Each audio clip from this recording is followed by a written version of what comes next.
ఈ బులెటిన్ మీకు సమర్పిస్తున్న వారు SYS general and paediatric hospital 24 గంటలు అందుబాటులో ఉంటాం. మా అడ్రస్ శ్రీ సాయి డిగ్రీ కళాశాల వెనుక కొడంగల్ రోడ్ పరిగి. అఘోరి అలియాస్ శ్రీనివాస్ ను మోకిలా పోలీస్ స్టేషన్లో అరెస్టు చేశారు.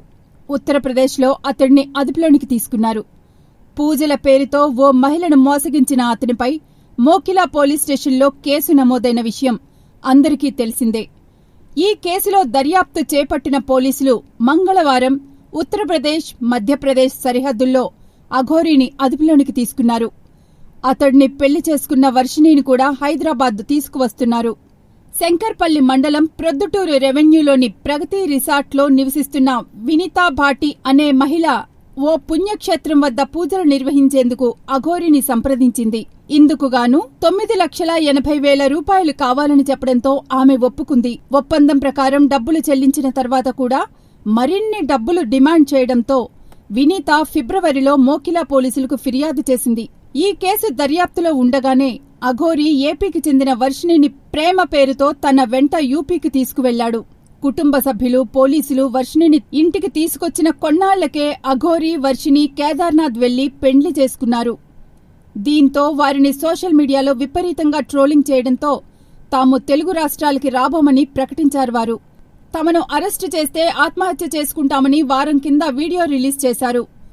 అయితే అఘోరిపై చీటింగ్ కేసు ఉండడంతో మోకిలా పోలీసులు అతడిని అదుపులోనికి తీసుకున్నారు.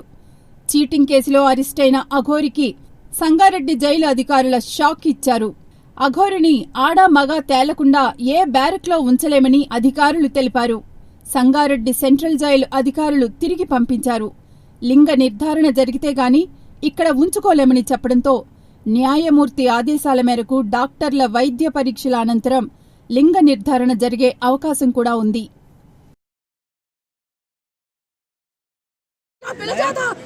తీసుకెళ్ళిపోయి ఎవరు చేత అమ్మే చేసుకున్నావు లేదా నరబలిద్దాం అనుకుంటున్నావురా?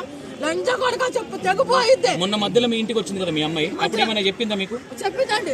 ఏమైనా ఇబ్బంది పెట్టాడు? ఇబ్బంది పెట్టాడు. మిమ్మల్ని అంతా నరికేస్తానన్నాడు. నాకు భయంగా ఉంటుంది. పెట్టింది నాకు మాట్లాడితే అదే కావాలనిపిస్తుంది, దాని దగ్గర ఉండాలనిపిస్తుంది. వాడు ముందు పెట్టాడని చెప్పింది. ఏం చెప్తాను మధ్యలోకి రమ్మనండి. మీరు ముందుకు వెళ్ళిపోతే కెమెరాలో కొంచెం దూరం నుంచి పెట్టండి. వాళ్ళు దగ్గరికి వెళ్ళిపోతే ఫ్రేమ్ లో వస్తున్నారు మీరంతా. కూర్చొని మాట్లాడాను అన్నారు. కూర్చొని మాట్లాడారు. ఏమడిగారు మీ అమ్మాయి?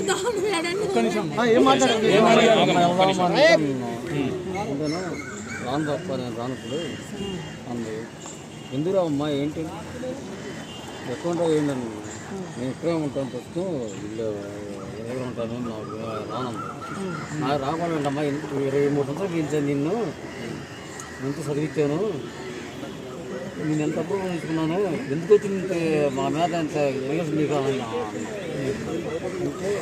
ఏమో 23 సంవత్సరాలు పెంచావు, నీ బాధ్యత అయిపోయింది. మీ ముందు కూడా ఇప్పుడు అదే చెప్తుంది, పోలీసుల ముందు కూడా. ఎందుకు ఇప్పుడు ఆయన ఎస్ఐ గారు ముందు తన మేజర్ అని చెప్తుంది.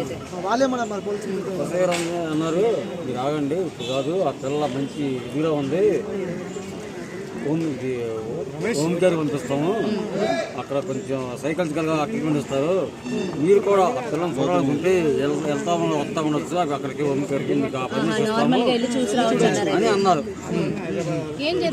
హోమ్స్ అయిపోయినాక మరి మీ ఇంటికి వస్తానంటుందా? నన్ను 10 రోజులు కొంచెం వదిలేసండి డాడీ అంది. 10 రోజుల తర్వాత వస్తా అన్నదా? వస్తుందని మీరు అంటున్నారా? తనే అనిందా? 10 రోజులు వదిలేసేయండి ఫ్రీగా వస్తానని నా ముందే కాదు, ఒక పోలీస్ అధికారి ముందే, ఎస్ఐ గారి ముందే అనిందా. నా పిల్ల రాకపోవాలా శ్రీనివాస నువ్వు నా పిల్లకి ఏం పెట్టావో పోలీస్ డిపార్ట్మెంట్ కక్కియాలి.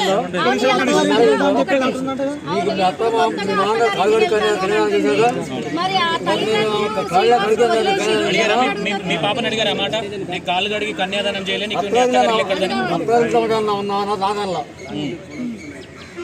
అడిగావా? ఇదే విషయం అడిగారా మీరు? నాకు సంబంధం లేదు. నా పిల్లలు నువ్వు ఏ వాకం చేసావురా? ఏం మందు పెట్టావురా నువ్వు? ఈ అన్యాయం ఏడన్నా ఉందా? 23 సంవత్సరాలు పెంచుకున్న పిల్లలు 2 ఏళ్ళ నుంచి మాయం చేసి మాయ మాటలు చేసి లక్ష నువ్వు ఈ రకాల నా పిల్ల మన సాధన చేస్తావంటరా నువ్వు